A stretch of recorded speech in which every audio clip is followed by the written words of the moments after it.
Hey everyone, Sombre here. So I've finished off adding some more things to the Nagashizzar faction. I'd kind of finished with the testing I was doing, but I'll just run you through those things and maybe do a few more turns of that test game, in single player. So let's go and do that. Um, and yeah, I've added Nagash. I've added a spell to summon him, so I will show you those. So let's go over to research, conjuration. At level 1 we've got entice crypticals, and all the way up at level 6 we've got set aside the rule of life. 70 death gems, so very expensive, and quite hard to cast. 1, 2, 3, 4, 5 in death required to cast it. So you could do a Lich of the Council and give them a Skull Staff. That would be the easiest way of doing it. So it's not difficult to do, but high cost. And you get Nagash. Summons the unique command Nagash, the Lord of Undeath. This ritual may only be cast in the capital of Nagashizzar where the Black Pyramid site is present. You need the site there, as it says up here. This ritual will return Nagash to this location if cast again, even if he has been destroyed. That's because Nagash is unique. So, and this is a summon which gives you unique. So, if you cast this while he's still alive, it'll just teleport him back, and you will have wasted 70 gems. So that, well, unless you desperately wanted to teleport him home or something, that wouldn't be a good idea. But you can use it to bring him back if he dies, which is a nice feature. So what is Nagash like? Well, if we go to statistics, Treasure of the World, and we can see the nation overview for Memento Morris, that's the Nagashizzar god. Something got a bit wrong with the descriptions. Oh, it's a quote in the description. So let me just go and fix that. There we go, that's now fixed. So you can see the description has been added in. The brief description is also there for screens where it doesn't have this full description. And you can see, oh, I've left him in, this is because I've put the test values in, I've left him as the commander, so obviously I'll fix that. But where he will appear is in the sites here, under Nagashizzar summons, because he is a summon. He is the Lord of Undeath. There he is. He comes with this item, the Codex Mortificus. What this does is it just casts, every round casts Control the Dead. That's one of his 9 books, The Dead. Maybe in the future, if I ever get through the kind of huge amount of stuff that I want to do for Warhammer things, maybe I'll add in some more specific items. Maybe it'd be cool if you could go and find the various books of Nagash. That could be kind of like a little quest things or something. But realistically, if I don't know if I'll actually get to it. But Nagash has a lot of cool abilities. He's obviously very physically strong and has got good stats and everything, very high magic resistance because of his special armor. He comes with cool weapon like Mortis the Deathblade here. 2 attacks and it does life drain on damage. So good for keeping you alive. He has recuperation as well and pierce resistance. He has very high fear because of his high death magic. You can see he's got great magic. Yeah, priest level 4, and he is permanently blessed because he is a Dominion Spreader. He has Dominion Spreader 2, in fact, which is super strong. He is a godlike being after all. He's got Farcaster 2 in death, all 1, so it means effectively he has level 3 fastcaster in death, so he can cast death spells super far. Everything he kills comes back to life because he's got Reanimator 100. He's got great alchemist ability that you can use. Yeah, lots of kind of inherent things about being undead that he's got, obviously. He is a boar amphibian. Yeah, and just a big scary skeleton man. A lot of people call him the Bone Daddy, and who am I to argue with him? In terms of his sprite, I'm pretty happy with this. What I was going for, so famously, Nagash has got 2 models that have been released for him, both of which are something that people have been not terribly happy with or have made lots of jokes about. The original Nagash model was actually this. At the time that it came out, people already didn't think it was a particularly good sculpt. It looks kind of goofy, but I actually really loved that original sculpt. It came out at the time of 4th edition, I believe, which was kind of late 90s. I think that sculpt had a lot of character. It wasn't as good as the artwork, which was really nice artwork Nagash originally had. But it kind of encapsulated that slightly goofy, really over the top look of early Warhammer stuff. And I really liked that sculpt. Then later on, during the End Times, which is a very kind of controversial and often maligned thing, but there's a lot of cool stuff in the End Times. Nagash was brought back as kind of one of the big bads.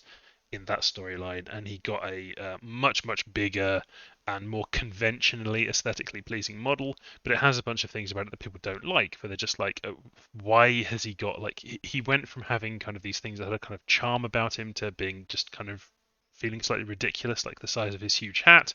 In the original model, his massive hat was very charming and silly, and then it just became kind of stupid in the reimagined version of Nagash. Um, People don't kind of like the fact that his armor is the particular way that it is, and so on. Yeah, they're just both models have actually been quite divisive. Obviously, the more modern one is just objectively. I mean, there is no such thing as a objective judgment over the artistic qualities or aesthetic qualities of a miniature, but it's better. Let's face it. What I did was made a sprite, or some people call these models. If you can think of this as a model, that is sort of a synthesis of the two. It's more erring towards the original one because that's more what I prefer, and it's also something that I found easier to sprite up. I'm really happy with how his sprite kind of mars, looking very big and impressive, with looking somewhat goofy and silly. Because I think that's really the spirit of this big bad kind of Sauron from Lord of the Rings rip-off character. He's got a big hat made out of skulls with lots of spikes in it. He's got a very impressive staff, which is based on the staff of the more recent model. He's got his old kind of. This is what we used to do when they painted magic swords. They'd always have kind of going blue to orange to, this flaming effect. They gave him a sword like that, and he's got his cool purple robes and his fancy armor and everything. I think he looks cool. He certainly is very big as well. He's size 5 and he's a big, imposing thing on the battlefield. So again, he's not going to be a commander, he's going to be a summon, so I will take him out. You can see at the moment if I go into the recruitment screen, because I do mean testing with him, I've just left him in as a recruitable. So we could recruit him and have him wandering around doing stuff we wanted to, but I've already tested him out just to make sure he works. So I think I'm going to remove him now. Right, so no more Nagash appearing in the commander selection. Still got everything else. And I'd kind of not been doing anything for a couple of turns in this, so I hadn't really spent my treasury or anything, but maybe I should play a couple more turns of this. A couple of things I have changed since the last video that I did. I have made some small stat changes to some of the units. I can't actually remember which ones I've changed now off the top of my head, but I made a few small changes to various things. I think I mentioned the last time I've moved the Revenant to no longer having such good undead leader, so now you can't do formations with undead things with them. I think I mentioned that, but the White Kings are now what you would use to do that. Upped the gold cost of the Harbinger and the Archai and the Morghast, so it's 85, 95, and 180, and gave them the pierce resistance that I was talking about giving them, so they've got that.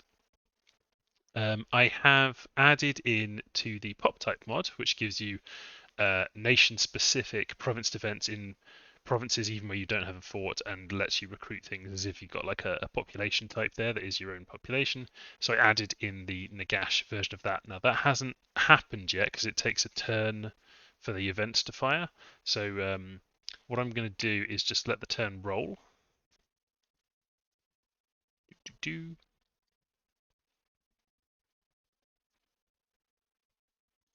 Oh, we've got a battle.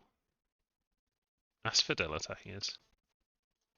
So now, I think, yeah, so now you can see that the population type has switched so that we don't have any recruitable commanders, but we do have recruitable soulless and long deads. And that is all you can recruit outside of your forts when you take a territory, if you've got the pop type mod turned on, which I like to do for playing single player at least. I think it's interesting. So there you would have to be building your leaders and sending them out. You still do get Revenant leaders in province defense. So if you're just recruiting things and they're ready to go, you can go and pick them up. These are the Montags, of course. So if you recruit this, you get a variety of different soulless. If you're just recruiting things, as long as you've got some defense there, you've got an undead leader who will then pick those up. And you can see that the province defense actually changes in terms of what you get because it's based on this randomization.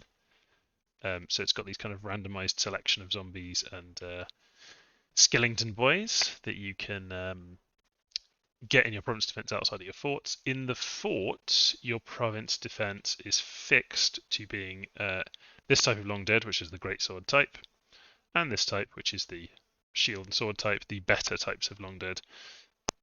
what you always get with your fort province defense. It's a bit more uniform, and you always get these better types of zombie.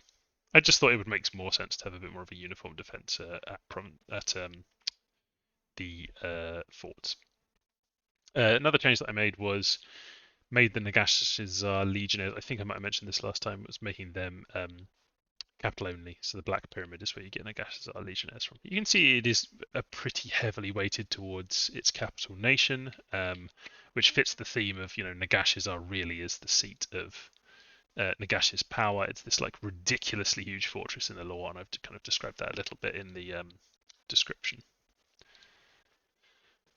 I was considering adding in another site here actually, so that the Black Pyramid doesn't just give you 5 death gems. I was going to maybe have the Black Pyramid gives you 4 death gems and then have like a warpstone mine here that gives you 1 fire, but I think I'm just going to wait and see what people think, if that's necessary or would be a good idea, because I'd like to get the mod updated and get this out here so that people can play with it. Yeah, I think that would be a good idea. Right, shall we play a couple of turns? I don't see why not. I might spot something else while I'm playing, so I think we should. So we've got tons and tons of Solus here. This is from our battles. Let's lead those underwater and see what we can do there. What's our research looking like? We were getting enchantment up, so we've now got Skeleton Cavalry, Zombie Throng, Graveguard. Very nice. Our God woke up. Let's just have you research for now.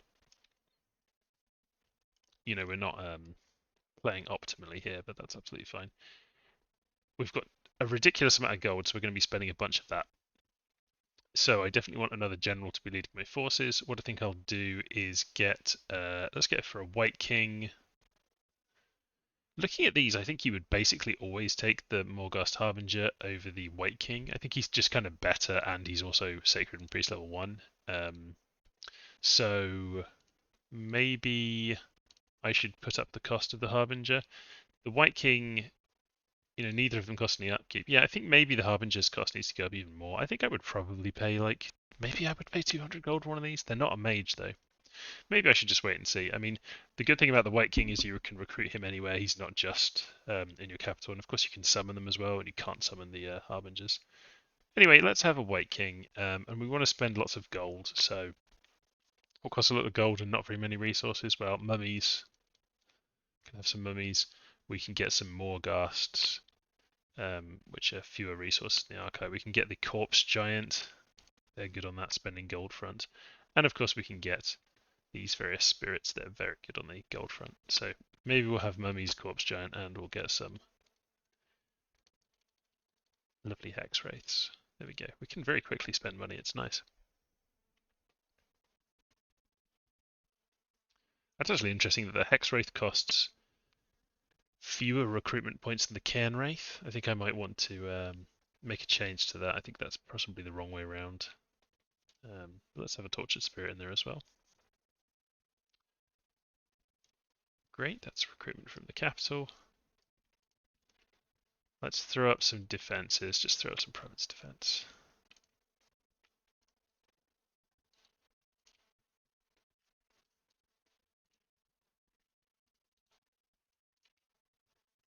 Actually, a good way of doing this is with F1. I think you can do it from there. You can certainly see which things don't have defense and go to them for the defense up. But I don't know if that's really much quicker than just clicking around.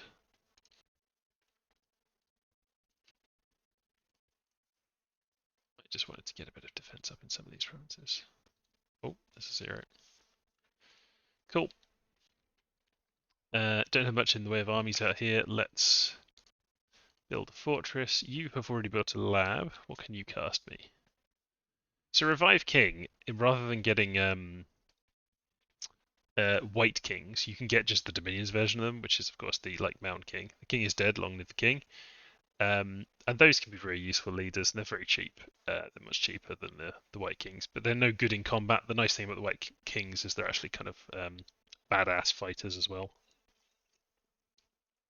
I think what I'll do, and you can cast Reanimation too instead of casting Skeleton Warriors. I don't think you would want to, but you could. Let's have a king over here. We've got 1 commander point. Should we start doing a... Let's do a Tomb Banshee. It's fine. And we've got tons of gold again, so maybe we want some... Oh, we can get the Corpse Giant in any fort. I forgot about that. Nice.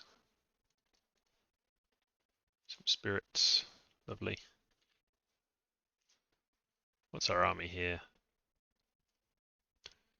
Krell's lads.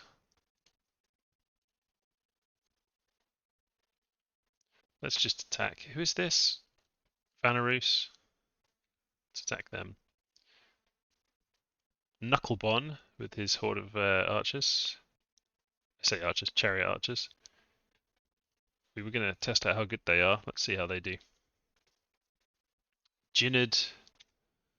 Don't know. Throw us up a fort. We've got ridiculous amounts of money. We should be getting tons of forts up. And then back here, this is our army. Wormfood's big old army.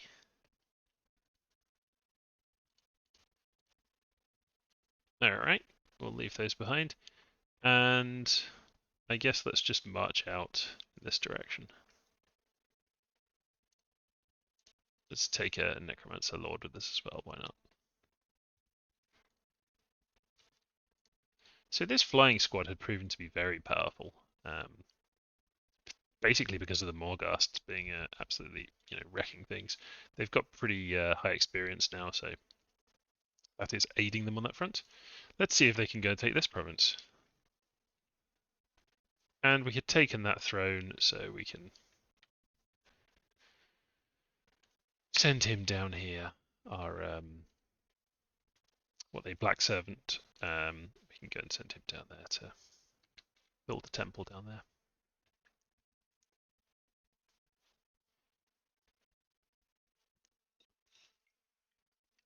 Again, this isn't going to be a particularly long video. I just wanted to, and this will be the end of the series basically because I'm ready to release it, and I'd like people to just give me feedback. Try out Nagashizzar and see what they think. I'm sure whenever I release a new version, I've left in some stupid bug, or I've left in a test value, or people just immediately go, "Why did you price this at this cost? This is way too good. I mean, the nation's entirely about this thing now. You just build tons of those." And I go, "Well, it's because I didn't realize that, because I'm not very good at doing balance sometimes. I have huge blind spots when I'm making things. I'm mostly concentrating on the lore, the background, the feel of it, and the aesthetics. I'm making the sprites and things. That's pretty much what I concentrate on, and I don't test things that much. I rely on other people giving me feedback. And I think people generally know that when they're playing with mods, that it's not necessarily something that's going to be that well balanced, but if they give feedback to the person who made the mod, most people will go, "Oh, cool. I'm really glad that you played with it. That's good feedback. I'll make some changes," which is kind of a nice process. Fangligia? Is that what that was called? Right. What do we got here? Vanarusian. They're actually really nasty Vanarusian Berserkers. They're not quite like the Einhirs, which are absolute, people call them like Ginsu knives.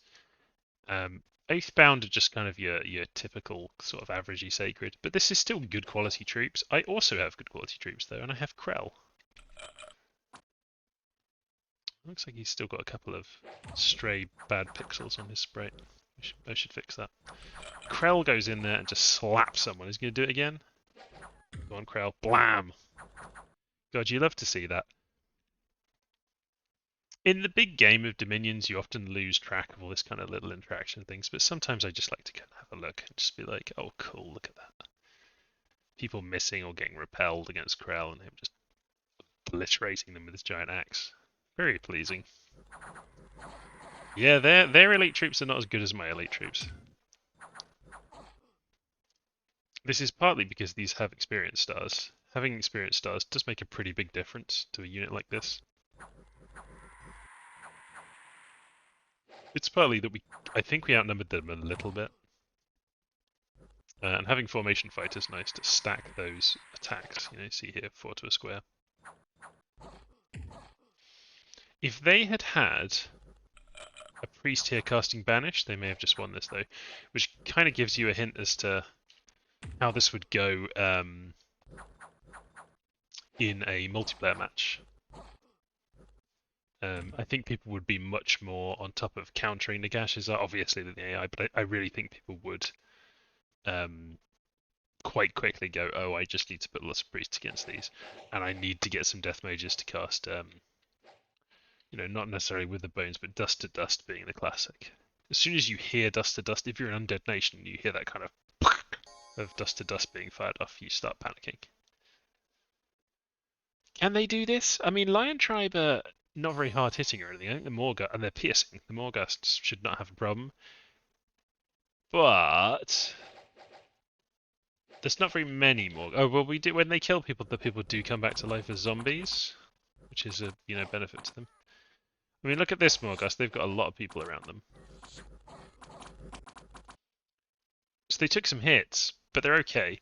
And unlike other kind of skeletal undead, Morghasts do not heal. They do heal themselves between battles. So they don't come in all messed up. Yeah, and same with Carrion. I really love seeing the Carrion. This is such a dream for me because I remember like a very early White Dwarf, which was the kind of almost like a trade magazine, but it was kind of a hobbyists magazine for Games Workshop stuff and Warhammer back in the day. I mean, it's still around now, but it's really kind of more of an advert than anything else now.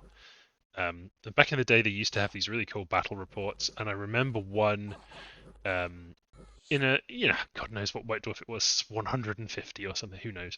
It was about this, because the 4th edition Undead Army book had come out, and it was about this battle between, I think it was Dieter Helsnick, the Doom Lord of Middenheim, and it was this scenario, which I think is actually, they were playing the scenario that is in the 4th edition Undead Army book. And it had these carrion in it, and the carrion was swooping around and fighting stuff, and it had these pistoliers, and a young Sombre, his imagination was really, it peaked by these battle reports and things. I absolutely loved them. I really loved the over-the-top way they wrote about things. The carrion descending, their black feathers scattering around them as they crashed into the front ranks of the yada yada yada. This very purple prose way of writing, which is it's funny because it's if somebody was writing like that in a modern thing, you'd kind of go, oh, it's a bit cringy, to be honest. But I just have such fond memories of Warhammer stuff, and I'm willing to give it so much slack, so much leeway, because there's something just inherently honest and nice about this thing that was made. It turned into this big corporate thing, but it was just this kind of extremely nerdy, beardy thing. From where did they start? I think it was Nottingham. They started in England, and yeah, it was just so much based around wouldn't it be cool if like undead and elves and dwarves and things fought each other. And we had this tabletop game.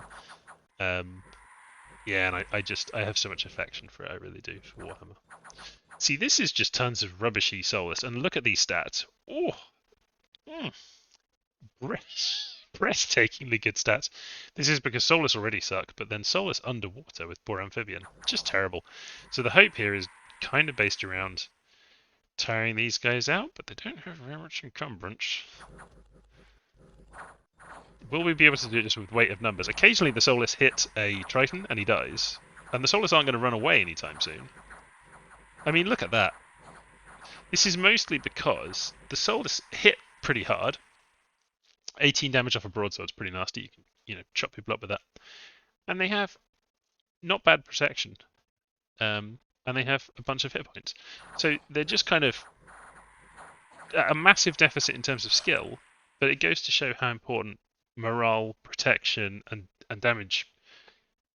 I'm not talking about damage output necessarily because their damage output was bad in this fight, but when they did hit, they hit very hard, and that goes such a long way in a battle in Dominions. This has been a very rambly video, hasn't it? When I'm just talking about all kinds of different things. There's the Chaos Dwarfs, very happy with that flag. Well, it is just a test game, so of course I'm going to talk about random things. I hope that people that listen to my channel know that that's what my videos are like. I'm never really to the point or anything. I'm always kind of rambling and thinking out loud about stuff. And particularly in this one, it's just been an attempt to give people a peek while doing a bit of testing myself. Not very thorough testing. I've been doing testing outside of this. This is not the only testing that I've done for Nagashizzar, but I figured while I was doing this stuff, I would show people. This big army is going to absolutely flatten this stuff. What can you actually cast in this battle? Voldan. So-called Voldan. You could do some blessings, and then you can do Ray Skeletons. I mean, Ray Skeletons is such a classic spell. A Horde of Skeletons is the better version, but Ray Skeletons is good enough to be perfectly good. I'm going to have him over here. He's going to cast Blessing on those troops, another Blessing, and then I think just cast spells, but honestly, he's going to default to doing Ray Skeletons because that's the spell that makes sense for him. The AI does like to cast it. What are we gonna? What's your map move like? 24, pretty nice. Giant legs, you see. Giant legs. Put some guys in with you. Oh. Of course, the tortured spirit is mindless. The hex wraith is not mindless. I'd quite forgotten about that. What are we going to do with these? Go get them, boys.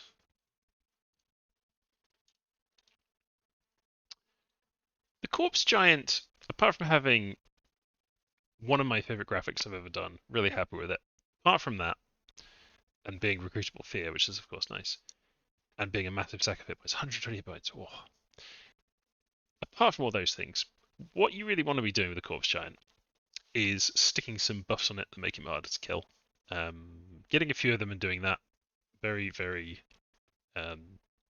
desirable, effective. Good siege bonus on him, but you know, who cares? You can make loads of ordinary soulless for siege bonus. The main thing about him is just he's this big chunk of hit points that can draw spells and things, and he is a way of doing, you know, point buffing, which is casting, you know, buffs, things to make your troops stronger, just like Air Effect 1 spells, things like that, on a corpse giant has great payoff, good value for action. One of the nice things about undead in Dominions is they can move super far, and it makes sense because now why can't you go underwater? Which one of these things can't go? Oh, of course, mummies can't go underwater. They dissolve. If we leave them at home, can we go? We can go underwater, but not directly underwater. Fair enough.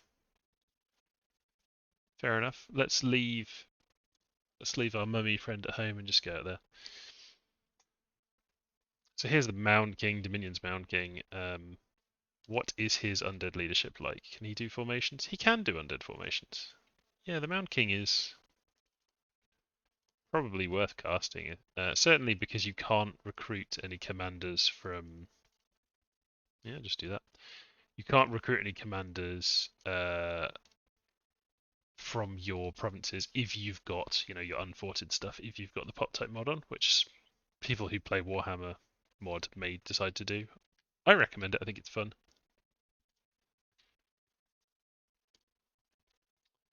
So we got that one going. Let's make some chariots. No, let's have some ghouls. We haven't had any ghouls yet. Can't get very many. The recruitment points. Shame.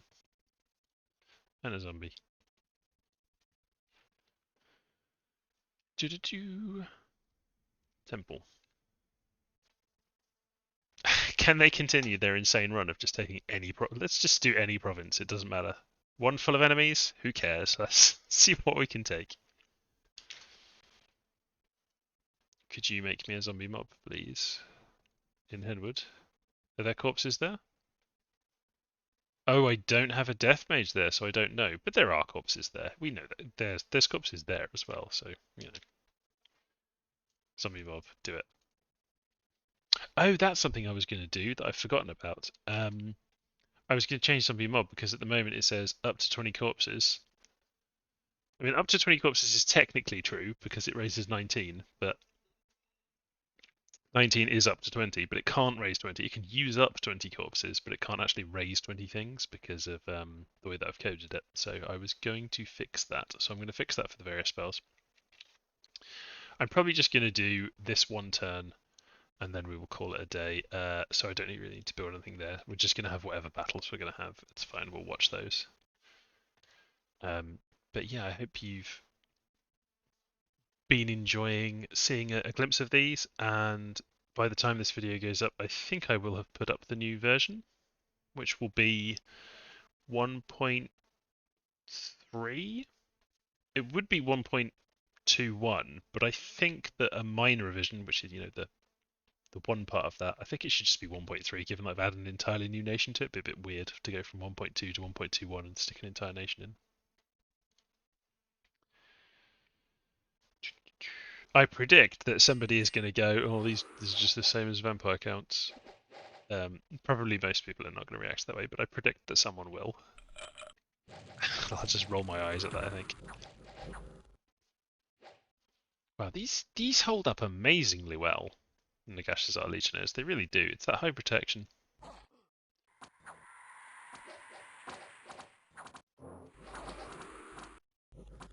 Oh, now this is interesting. So air elementals can be a massive pain, but they really do rely on their ethereality, and we have magic weapons. Our Graveguard has magic weapons too, so that air elemental slaughtered. Oh, no, that's interesting. We've got some Legionnaires. Are they trying to attack something, or are they running away? Oh, they were just trying to attack something. I think we might have lost this battle. Krell is having a head-to-head with a werebear and a Chewed. I think it's pronounced Chewed or Chud, skin shifter. Oh, a little Simargle. You almost never see these. They're such a cool little sprite. Got a full-sized fire elemental. Another Simargle, an Amphipteer. The AI is casting some cool, weird stuff in this fight. I love it. There's the Amphipteer spitting on us. Pretty sure you're not going to do anything when we've got 25 poison resistance, but I appreciate the contribution. Look at his little face. And Krell's going to book it, I think, at this point. Yeah, he is. He's got morale 30, so he can decide to run. He's not mindless. Probably going to get chopped up on the way out. Yep, he is done for. That's okay, because this is just a test game. But if it weren't a test game, you could do that with Krell and get him killed, as long as it's in his own Dominion, because he's Dominion Immortal. As long as it's your Dominion, rather. Right, what do we got here? So this is big line of Long Dead.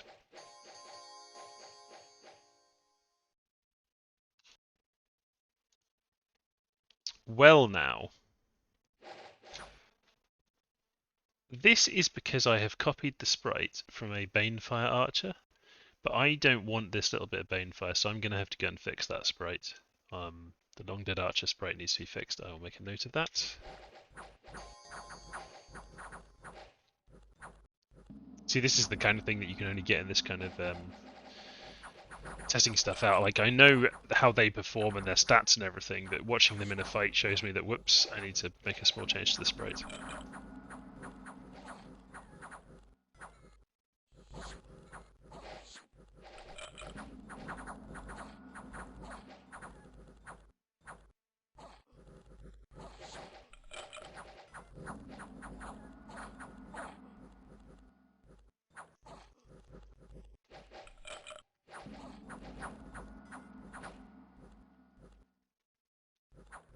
Our boys at the back are getting banished. They're absolutely chopping everything up there, the Morghasts.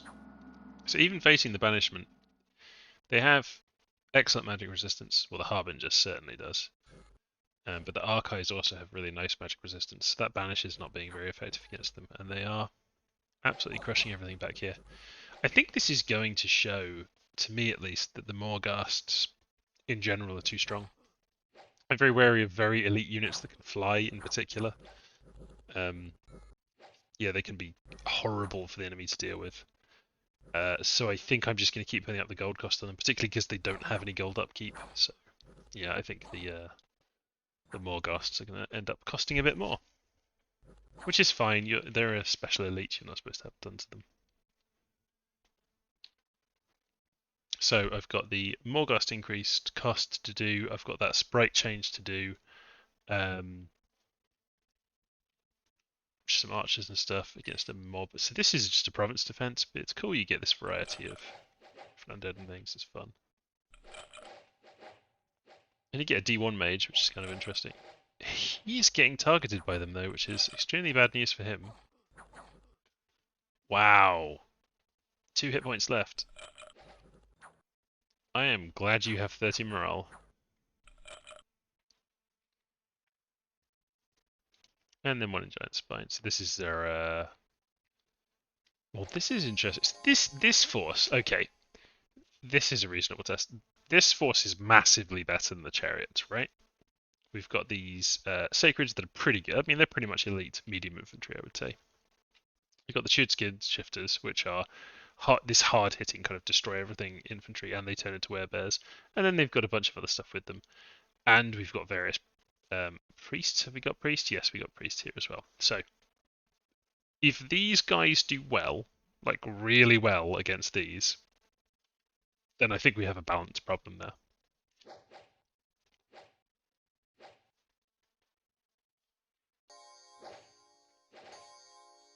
So their arrows aren't going to do very much at all. The arrow fire. So this is the bit. If they just trample through, I can't imagine that they will. But if they do just trample through and annihilate all of this stuff, then we've got a balance problem.